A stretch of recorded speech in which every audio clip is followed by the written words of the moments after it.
Bonjour, moi c'est Camille, bienvenue dans ce nouvel épisode de podcast créatif. J'aime partager avec vous mes expériences et mes aventures en tricot, broderie, macramé, couture, DIY, enfin j'adore tester et expérimenter de nouvelles choses et pouvoir partager tout ça avec vous. Vous pouvez également me retrouver sur Instagram, mon compte c'est Massimi, c'est là où je partage le plus de choses je dirais, et également sur mon site internet massimi.com où vous pouvez retrouver mes patrons de tricot et également mon blog. Mes patrons sont bien sûr disponibles sur Ravelry également si c'est une plateforme que vous aimez utiliser. Donc petit récap, j'ai commencé le tricot il y a 3 ans et demi maintenant et en fait ça m'a tellement plu que ça m'a aussi donné l'envie et le goût de tester et d'expérimenter de nouvelles choses. C'est pour ça que je me suis mis rapidement à la couture, au tricot, au macramé, à la broderie, enfin plein de choses quoi, tester toujours de nouvelles choses. Et je dirais que le plus récent, ça va être la couture puisque j'ai commencé en janvier, donc il y a 6 mois. Aujourd'hui, je vais vous parler de projets tricot, couture et DIY. Ce sont uniquement des projets terminés que j'ai réalisés au mois de mai, donc il était temps que je vienne tourner ce petit épisode. Avant de commencer, je voulais aussi prendre le temps de remercier toutes les personnes qui ont écouté le premier épisode, qui ont aimé cet épisode, qui m'ont aussi motivée à continuer en laissant un petit commentaire et en me donnant la motivation d'enregistrer ce deuxième épisode et qui bien sûr se sont abonnés à ma chaîne YouTube. Ça m'a fait chaud au cœur et même si j'ai mis beaucoup de temps à tourner ce deuxième épisode, je suis là et je vais continuer à vous raconter toutes mes petites histoires dans les arts créatifs. Donc, comme je disais, ça fait un moment que j'ai pas tourné puisque il faisait tellement chaud les dernières semaines que pour moi c'était impossible de laisser le volet ouvert et du coup, de facto, de pouvoir tourner une vidéo, c'est mieux avec de la lumière. Mais bon, me voici et du coup ce que je vous propose c'est peut-être de commencer par ce que je porte. Donc ici c'est mon Strawberry Fields Top. Donc c'est celui dont je vous ai parlé pendant le dernier épisode. À l'époque il n'était pas encore sorti comme patron mais maintenant il est disponible sur mon site où vous pouvez le retrouver. C'est un petit top d'été qui a une encolure carrée à l'avant et à l'arrière avec des petites bretelles larges et ce petit point dentelle. Je l'ai tricoté avec la Pure Silk de Knitting for Olive. Donc c'est une laine qui est hyper agréable parce que en fait elle est en 100% soie et du coup elle est hyper adaptée en fait au tricot d'été. Ça donne quelque chose qui est fluide, qui est léger et qui se porte bien même pendant les grosses chaleurs. Je l'ai testé et je peux vous dire que c'est validé. Donc ça c'était le petit récap et je l'ai mis avec ma jupe Bélis. C'est un patron de Pretty Mercerie, c'est la première jupe que j'ai cousue et c'est un tissu, une viscose de chez Cousette Singulière. Donc ensuite je vais passer au projet tricot, ensuite au projet couture et je vais finir par le petit DIY à la fin. Je vous mettrai comme la dernière fois les parties sur la vidéo, comme ça si vous êtes plutôt intéressé par la couture, par le tricot ou par le DIY, vous pourrez aller directement à ce qui vous intéresse. Je vais commencer projet tricot avec ce Flamingo Camille. Donc c'est mon nouveau patron de débardeur. Il est actuellement en cours de test et il devrait sortir courant juillet. Donc c'est un débardeur, je dirais, d'un niveau intermédiaire puisqu'il a cette partie dentelle ici. Il est tricoté en circulaire de bas en haut et j'ai voulu pour celui-là faire des petites bretelles fines parce que ici j'avais fait des bretelles un petit peu plus larges et avec cette ouverture en V sur l'avant et sur l'arrière. Donc ici moi je l'ai tricoté en taille 36 et je l'ai tricoté avec du coton de chez Rowan. C'est le coton qui s'appelle Summerlit For Pli. Donc c'est celui-ci. C'est un coton, je dirais, fingering puisqu'il fait 175 mètres pour 50 grammes. Il est très agréable, parce qu'en fait c'est un fil qui est bien retordu et qui du coup ne veut pas se détordre pendant que vous le tricotez. Ça c'est vraiment hyper agréable et en plus il est doux. C'est vrai que dans les cotons, moi je trouve que c'est possible de trouver plein de cotons différents mais qui ne sont pas forcément doux et celui-ci fait partie des cotons les plus doux que j'ai travaillé, donc hyper sympa. Donc j'ai utilisé 2 cotons différents. Celui-là, c'est celui que je viens de vous montrer. C'est la couleur Langustina. Et celui-ci, c'est la couleur Chili que j'avais utilisé avant. Donc au niveau du patron, c'est un patron qui se tricote avec des aiguilles 3 mm, donc c'est du fingering comme je le disais. Vous avez besoin de 2 à 4 pelotes en fonction de la taille que vous voulez faire. Et c'est un patron qui se tricote totalement en circulaire de bas en haut. Vous commencez par faire cet empiècement là en dentelle et au fur et à mesure quand vous montez, en fait le principe c'est ici de pouvoir en fait faire les diminutions là pour enlever cette partie dentelle et cette petite transparence qui est amenée par cette dentelle et avoir sur les côtés donc quelque chose qui est absolument pas transparent. Pour l'histoire, c'est un top que j'avais déjà fait l'année dernière, ou enfin un top similaire que j'avais fait l'année dernière. Je l'ai tricoté à la fin de l'été dernier et en fait je ne l'ai pas fait en patron puisque j'avais plusieurs choses qui ne m'allaient pas. Notamment au milieu là, j'ai fait ces espèces de, on va dire, diminution vers l'intérieur pour la partie en point dentelle et le fait d'avoir fait ça au milieu, ça m'engendre que le bas il n'est pas droit en fait. Ici j'ai un espèce d'arrondi qui s'est créé et du coup ça m'allait pas trop parce que quand vous le portez sur un short, ça se voit beaucoup le fait qu'il y ait une démarcation sur les côtés, c'est droit, et puis après vous avez cet arrondi au milieu et après c'était droit de nouveau, donc déjà ça me plaisait pas trop. Ensuite, les jetés ici, ils ne sont pas réguliers. En fonction du point que j'ai utilisé, en fait, je n'arrivais pas à avoir des jetés réguliers et je trouve que ça se voit beaucoup. Du coup, ça me plaisait également moyennement. Et dernier point, je trouvais qu'au milieu, là, le point ici, c'était un peu transparent. J'ai fait exprès d'enlever le point dentelle sur les côtés pour pas que ce soit trop transparent et en fait je me retrouvais avec un point ici transparent, donc objectif moyennement atteint je dirais. C'est pour ça que j'ai fait cette deuxième version où en fait j'ai gardé exactement les mêmes points et la même structure, donc dentelle avec les modes débardeurs, les petits triangles en haut, etc. J'ai gardé les mêmes points et la même disposition, j'ai juste changé ici au milieu la façon dont ces bandes là s'en vont. Et ça m'a permis d'obtenir un bas ici qui est bien droit et de garder la régularité sur tout le top.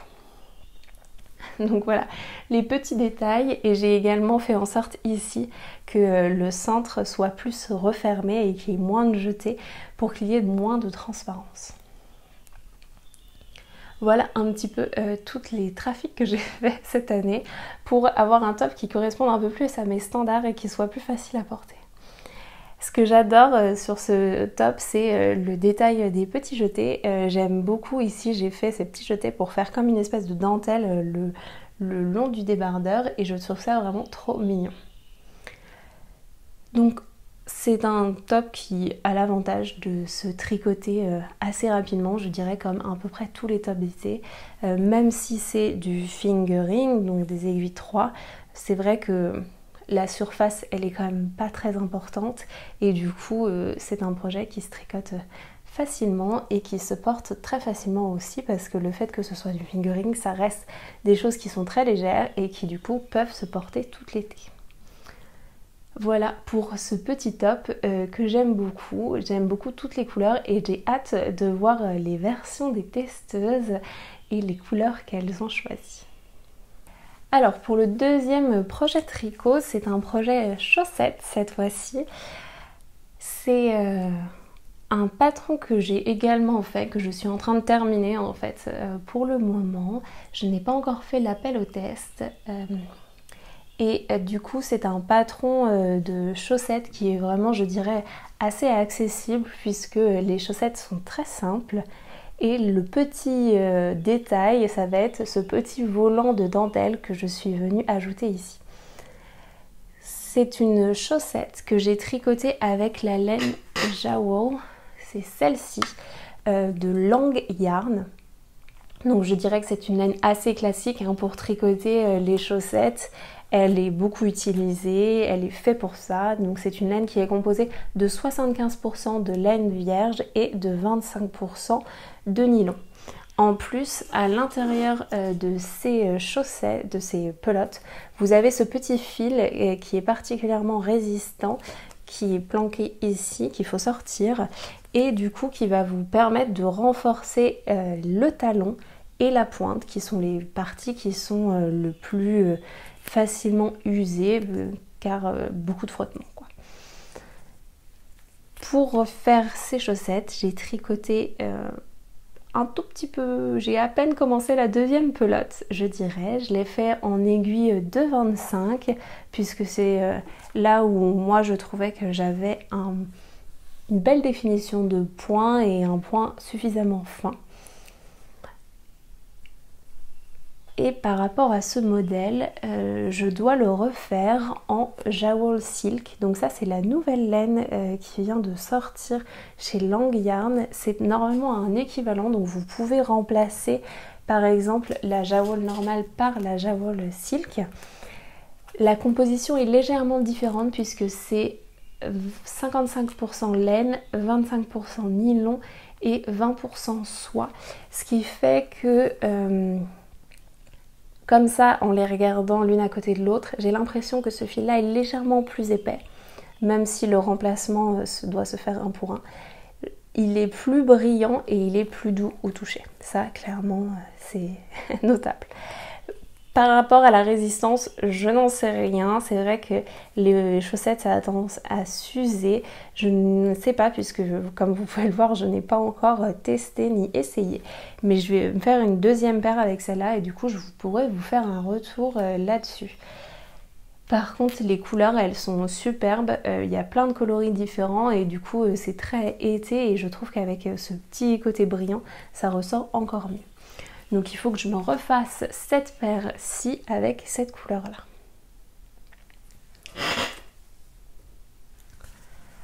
Au niveau du patron de chaussettes, donc je vous disais c'est un patron de chaussettes qui est assez simple. Je tricotais de haut en bas, c'est-à-dire que j'ai d'abord travaillé la tige jusqu'à finir par la pointe, ici.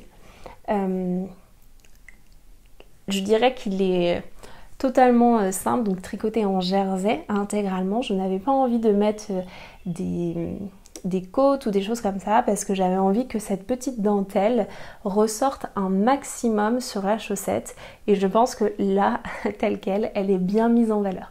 Donc cette petite dentelle, c'est une dentelle que j'ai chinée pendant des pousses couturières il y a quelques semaines et du coup j'avais très envie de l'utiliser, je ne savais pas trop pourquoi l'utiliser et je me suis dit que ça pouvait être hyper sympa de mélanger un petit peu la partie couture et tricot et de faire ce joli petit projet. Je suis en train de réaliser, comme je vous disais, les dernières vidéos pour finaliser le patron et du coup faire l'appel au test pour ces petites chaussettes qui sera courant de l'été et du coup le patron sera disponible plutôt à la rentrée, on va dire. Je vais me laisser le temps un petit peu, c'est les vacances pour tout le monde et je pense que ce sera parfait pour la rentrée. En tout cas, c'est des chaussettes qui sont vraiment trop mignonnes. J'adore ce détail de petits volants. Je trouve que ça fait tout leur charme. C'est vrai que sinon, elles sont très simples, mais ce petit volant, j'avais vraiment envie de faire la combinaison des deux. Et je trouve que c'est très réussi. J'attends de voir ce que ça donne avec une couleur un peu différente. Je ne pense pas que je vais réussir à trouver une couleur de volant qui soit exactement de la même couleur que ça. Par contre, j'en ai d'autres en stock qui sont soit blanches, soit écrues et je pense que ça peut être très sympa aussi.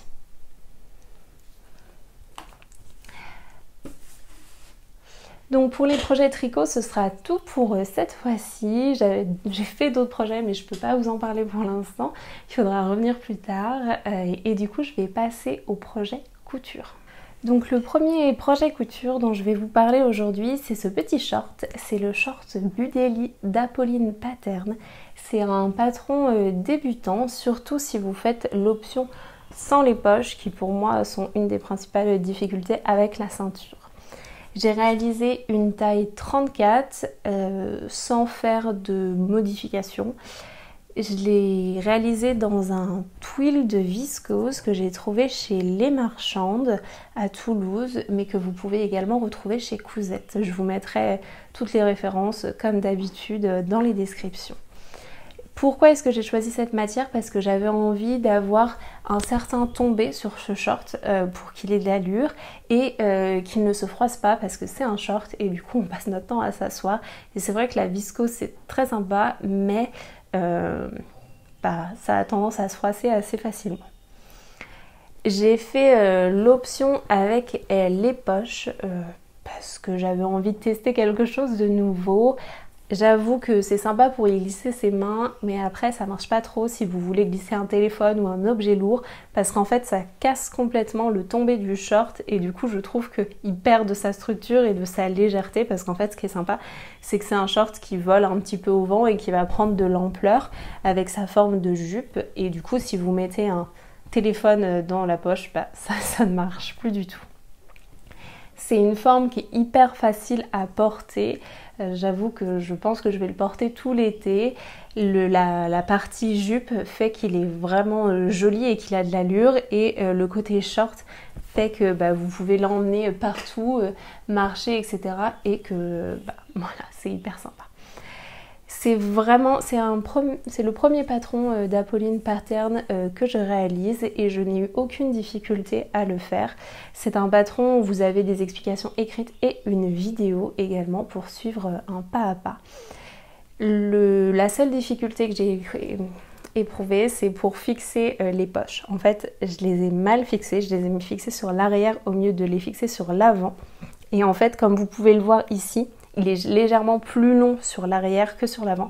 Et du coup, c'est totalement à la fin, quand il était terminé, où je me suis rendu compte que mon short n'était pas exactement de la bonne longueur, qu'il fallait le retourner et que du coup, les poches n'étaient pas fixées où il fallait.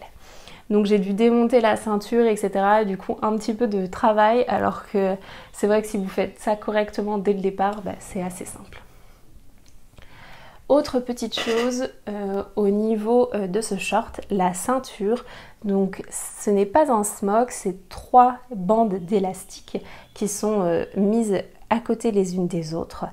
Donc pour réaliser ça, en fait moi ce que j'ai fait, c'est que j'ai d'abord fixé ma ceinture, déterminé les passants pour les élastiques, et après j'ai été acheter l'élastique de la bonne taille, puisqu'en fait en fonction de la précision que vous avez sur votre couture, il est possible que ça tombe pas exactement au millimètre près sur la bonne taille, et du coup dans le patron par exemple c'était recommandé d'utiliser un élastique de 12 mm de large, et moi ça ne passait pas, et du coup j'ai été acheter un élastique de 10 mm de large. Autre petit inconvénient dû à cette forme, en fait, le fait d'avoir 3 élastiques, les élastiques ils tournent quand même pas mal. Je ne sais pas si vous avez déjà cousu des vêtements où il y a des élastiques. Déjà quand il y en a un, c'est probable qu'ils se mettent à tourner, mais alors là 3, ça tourne à chaque fois. Du coup je passe mon temps à remettre les élastiques comme il faut, bien droit. Du coup la ceinture elle passe son temps à tourner en quelque sorte, et du coup c'est pas forcément l'idéal. Dernier point dont je voulais vous parler sur le tissu, je le trouve hyper sympa parce qu'avec toutes ces couleurs, c'est vrai qu'il est hyper facile à assortir. Par exemple avec celui-là, il va super bien avec le flamingo Camille et tous mes petits tops en fait que j'ai tricotés, donc hyper facile à assortir. Par contre attention, si vous voulez l'utiliser, le dernier lavage, je l'ai fait à 30 degrés en programme normal, et en fait il a un peu blanchi et perdu de son éclat au niveau des couleurs. Un peu dommage, j'avais eu aucun problème quand je l'avais lavé à 20 degrés en délicat avant de le coudre. Donc je pense que pour les prochains lavages, je ferai ça. Voilà, petite précision, c'est vrai que quand on a passé pas mal de temps à coudre quelque chose, on aime bien que ça reste nickel. Je saurai que pour la prochaine fois, je ferai un peu plus attention. Deuxième projet couture, ici on passe sur une robe, donc je crois que c'est la première robe que je me couds. C'est un autre niveau puisque c'est la robe Pénélope de Maison Fauve. Hop, je vous montre ici le patron. C'est celui-ci. Pour une fois, j'ai aussi acheté un patron pochette. C'est une robe qui est d'un niveau expert, donc c'était plutôt un petit challenge pour moi, mais c'est vrai que c'est avec ce type de projet, je trouve, qu'on apprend à faire énormément de choses. Et pour le coup, j'ai appris à faire plein de choses avec cette robe. Donc moi, je l'ai réalisée dans une taille 34, c'est légèrement sous-taillé par rapport au tableau des mesures, mais en fait, j'avais vu que le haut, il était assez large sur les photos que vous pouvez trouver sur Instagram ou sur directement le site de Maison Fauve. C'est vrai que dans les différentes réalisations, vous voyez qu'il y a un petit peu d'ampleur au niveau du haut. Du coup, je l'ai sous-taillé et c'est vrai que ça ne pose absolument aucun problème. Je n'ai absolument aucun problème à rentrer dans cette robe. J'aimais bien le côté portefeuille et les petits boutons sur l'avant. Je trouve ça trop mignon. Je crois que la difficulté principale, ça va venir de la précision qu'il faut avoir dans ce patron. En fait, au niveau de la ceinture, vous avez plein de crans à respecter. Il faut que ça tombe exactement sur ce cran-là, les pièces du haut, les pièces du bas et la ceinture. Et du coup, c'est vrai que si vous avez des décalages et des incertitudes, ça tombera pas forcément précisément exactement comme il faut. Et du coup, je pense que c'est pour ça que c'est un patron expert. Après, vous avez toutes les explications dans le livret qui est là ou sur internet.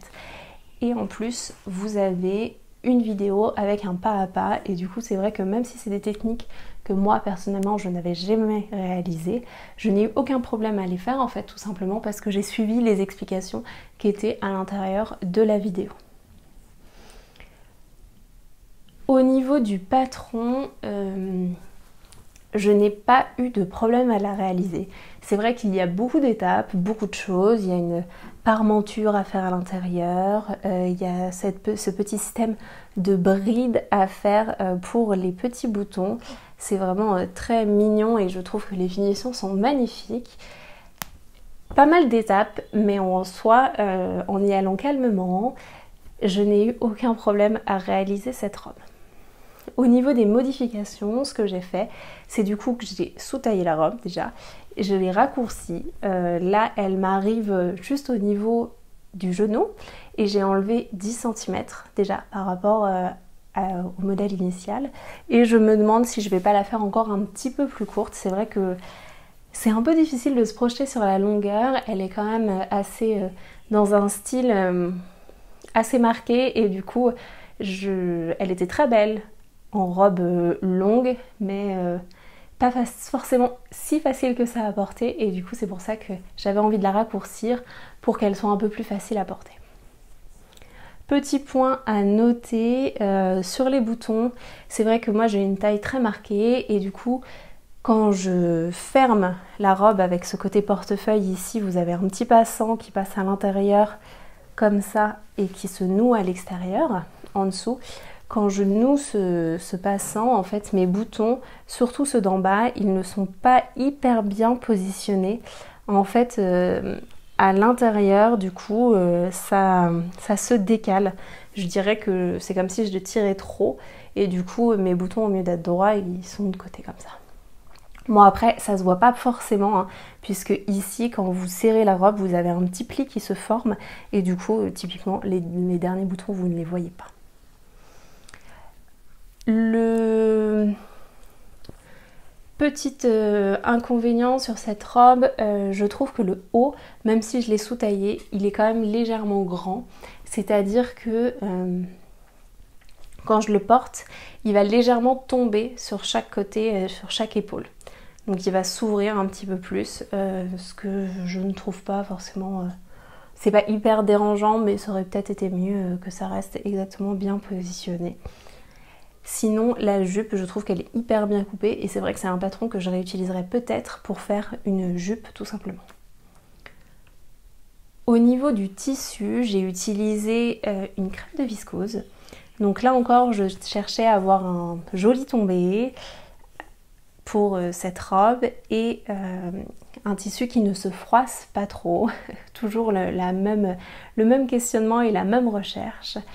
Donc c'est pour ça que j'ai sélectionné cette crêpe de viscose que j'ai trouvée chez Les Marchandes, avec ce petit motif de fleurs qui est très délicat et qui est totalement dans mes couleurs, que j'aime beaucoup. Par contre, petit inconvénient, c'est une jupe, la jupe est portefeuille, et du coup, quand je la mets en bas, ça s'ouvre, et du coup ça se retourne un petit peu quand il y a du vent, etc. Et du coup, on voit le côté blanc du tissu. Donc un peu dommage, je sais pas si du coup il faut plutôt doubler ou s'il faut choisir un tissu avec un fond plus homogène, qui se voit moins, qui soit moins tranché en fait, parce que là du coup c'est vrai qu'on voit beaucoup l'aspect blanc par rapport au orange qui est très présent. Voilà, une petite chose à noter pour la prochaine fois si je dois la refaire. J'essaierai de choisir un tissu qui est un peu plus raccord intérieur-extérieur pour pas que ça se voit autant.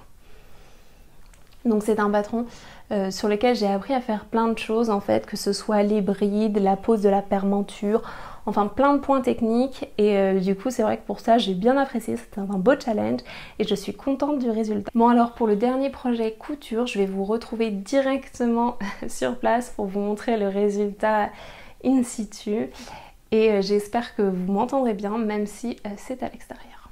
Bon, alors pour le dernier projet couture, c'est par ici que ça se passe, puisque on a réalisé ce banc avec mon mari sur mesure sur la terrasse, et en fait on a commandé des housses, donc celle-ci et celle-ci sur mesure également, et du coup ma mission c'était de faire la couverture pour ces housses et de réaliser quelques coussins en plus. Donc pour ça j'ai utiliser du tissu que j'avais envie en fait. J'avoue que je trouvais pas forcément ce qui me plaisait vraiment dans les tissus d'extérieur, et du coup je suis partie sur des tissus type pour faire des sacs, donc c'est des toiles de coton et des toiles de lin que j'ai protégées en fait avec un petit produit qui est de chez Odif. C'est un produit qui s'appelle Tissu Protect et qui du coup permet de protéger notamment des UV, puisque c'est ça le principal risque que j'ai ici, et d'imperméabiliser un petit peu les surfaces, et du coup les protéger un petit peu de la pluie, même si j'avoue que la terrasse est couverte et du coup j'ai pas trop de problèmes d'eau. Donc j'ai réalisé ces projets sans suivre de patron en particulier, en m'inspirant plutôt de ce que j'avais vu et croisé auparavant, et du coup j'ai fait ces coussins par exemple sous une forme tête d'oreiller. Donc tout simplement, hop, peut-être que ici vous verrez mieux, vous voyez c'est typiquement comme une tête d'oreiller qui est déhoussable. Du coup pour faire ça en fait j'ai réalisé 2 carrés, j'ai pris la mesure de mon coussin et j'ai réalisé 2 carrés avec 2 cm de plus pour avoir 1 cm de marge de couture sur chaque côté. Donc j'ai fait un carré comme ça pour l'avant, la même chose pour l'arrière, et en plus du coup j'ai réalisé une petite partie ici pour pouvoir faire en fait le repli. Donc dans l'idée hyper simple à faire, c'est vrai que ça m'a pris quelques minutes à coudre. J'ai quand même passé l'intérieur à la surjeteuse, ici toutes les coutures, pour pouvoir le laver facilement et que ça ne s'abîme pas. Sinon, en gros je dirais que cette partie là, ce revers que j'ai placé très haut, en fait c'est pas une super idée, il faudrait le placer un peu plus au milieu pour qu'il soit sur la partie qui est un peu plus tendue et que du coup il évite de faire un petit pli comme ça qui se voit un petit peu. Donc encore là j'avais fait le test sur le premier coussin et du coup j'ai vu que c'était un peu trop, du coup je l'ai décalé un petit peu vers le bas, alors que sur celui-là vous voyez il est vraiment sur le haut et du coup là on voit vraiment le pli que ça fait. Voilà, petite amélioration à prévoir. Sinon c'est vrai que ça a été hyper simple et surtout hyper cool de pouvoir utiliser, du coup c'est du 100% lin que j'ai trouvé chez Arrow Workshop, et c'est une mercerie à Toulouse, et du coup c'est vrai que ça m'a permis de choisir exactement le motif, les couleurs, ce que je voulais, ce qui me plaisait et ce qui plaisait à mon mari également. Donc ça c'est pour les coussins, je trouve qu'ils sont plutôt réussis. J'aimerais bien en faire un autre, d'ailleurs un plus grand, avec une incrustation en macramé au milieu pour changer et pour mixer un petit peu les différents arts créatifs, comme vous avez pu le voir avec les chaussettes, je trouve que c'est sympa. Ensuite du coup pour faire les housses, donc de ça et de celui-ci, ce que j'ai fait c'est, là encore j'ai pris le format de mon rectangle principal auquel j'ai ajouté 1 cm de chaque côté, donc 2 cm en tout pour avoir mes marges de couture, et ensuite j'ai fait des bandes ici sur les côtés en fait à chaque fois pour pouvoir en fait faire les côtés de mon rectangle. Et pour le dessous, j'ai fait un format type drap housse, c'est-à-dire un petit revers avec un élastique pour tenir en fait mon tissu en dessous.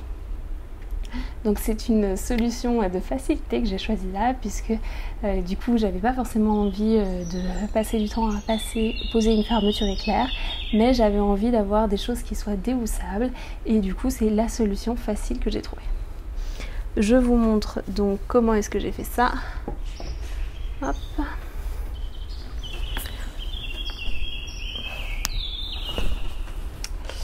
Donc voilà du coup ce que ça donne en gros. Sur les côtés, donc j'ai associé mes bandes à mon dessus, et en dessous du coup je suis venue faire pareil des bandes à chaque fois, faire un angle ici pour prendre un peu le tissu supplémentaire qu'il y avait, et du coup fixer des élastiques ici, plus serrés sur le côté et un peu moins serrés par ici. Donc inconvénient numéro 1, du coup l'arrière ici n'est pas protégé. Ça je le savais, mais du coup c'est vrai qu'en fonction de comment est-ce qu'il est exposé ou pas, peut-être que c'est bien d'avoir une protection. Et surtout moi ce qui me pose problème, c'est que du coup sur l'avant par ici, en fait vous voyez ça fait des plis qui sont d'ailleurs marqués. Il faut passer un petit peu de temps, en fait il faut régulièrement replacer le tissu et bien le tendre comme ça pour éviter qu'il fasse tous ces plis et qu'il ne marque au fur et à mesure. Du coup c'est vrai que à refaire, je pense que je prendrai le temps de faire un format avec une fermeture éclair en haut qui puisse se dévousser et qui soit un peu plus net ici, parce qu'en fait ça a besoin, je pense, d'avoir plus de tension pour pouvoir ne pas prendre les plis à chaque fois qu'on vient s'asseoir dessus, etc. Bon alors je reviens à l'intérieur pour le dernier projet, donc le projet DIY. Je vous explique, j'avais acheté cette robe pour le mariage d'amis et en fait elle était trop longue et du coup il fallait que je la raccourcisse. Ce que j'ai fait, j'ai coupé 5 cm. Et j'adorais le tissu et du coup je me suis dit j'ai une bande de tissu qui me reste, pourquoi ne pas en faire quelque chose? Donc je vous montre le résultat. Je me suis amusée à partir de ces chutes de tissu à réaliser des boucles d'oreilles pour aller avec ma robe pour ce mariage. Donc vraiment hyper sympa parce que du coup c'était hyper raccord. J'essaye de vous les montrer d'un peu plus près. Hyper raccord avec ma tenue, c'est vrai que c'est toujours difficile de trouver les boucles d'oreilles qui sont parfaites. Et là du coup je me suis beaucoup amusée à réaliser ces petites boucles qui sont du coup parfaitement raccord avec ce tissu.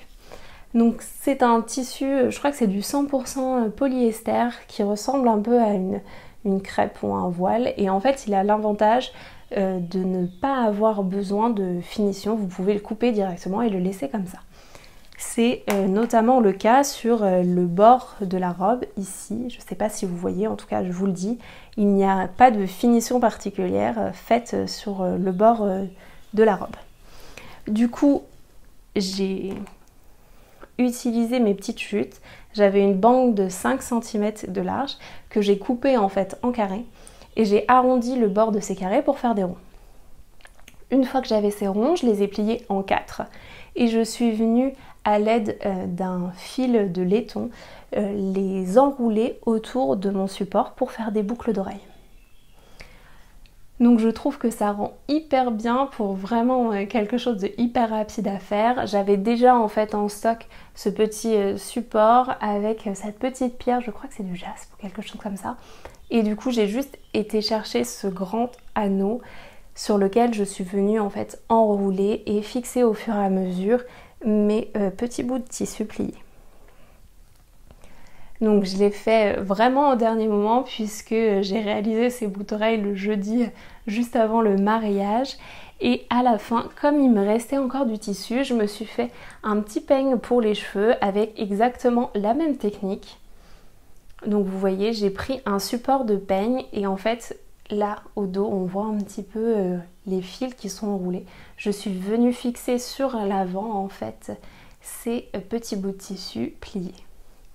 Donc franchement hyper facile à faire, j'ai fait ça dans la voiture sur le chemin pour le mariage, donc vraiment du last minute mais hyper contente du résultat et surtout hyper contente d'avoir pu utiliser les chutes de mon tissu. C'est vrai que c'est pas forcément des choses qui sont hyper faciles à utiliser, surtout quand on en a si peu, mais du coup là c'était vraiment l'occasion pour le faire. Sinon à mettre sur la pochette de costume de votre mari, ça peut être hyper sympa pour avoir une petite touche raccord. J'aurais dû y penser parce qu'en plus je n'ai pas réussi à mettre le peigne dans mes cheveux et du coup j'aurais dû lui planter là dans la pochette de costume. Voilà, c'était tout pour aujourd'hui, donc j'espère que vous avez apprécié mes aventures en tricot, couture et DIY. En tout cas, moi je me suis beaucoup amusée au mois de mai à réaliser tout ça. J'espère vous tourner une prochaine vidéo avec du coup les projets du mois de juin. On verra si j'ai le temps de tourner tout ça pendant l'été. C'est vrai que ça va être un peu plus perturbé avec les vacances, etc. En tout cas, n'hésitez pas à me dire ce que vous en avez pensé. Si ça vous a plu, si ça vous avait intéressé, si vous voulez plus de précision ou d'autres choses, je suis preneuse de commentaires et comme d'habitude, n'hésitez pas à aimer la vidéo, à vous abonner pour avoir les nouvelles sur les prochaines vidéos qui seront publiées. Merci beaucoup et à la prochaine!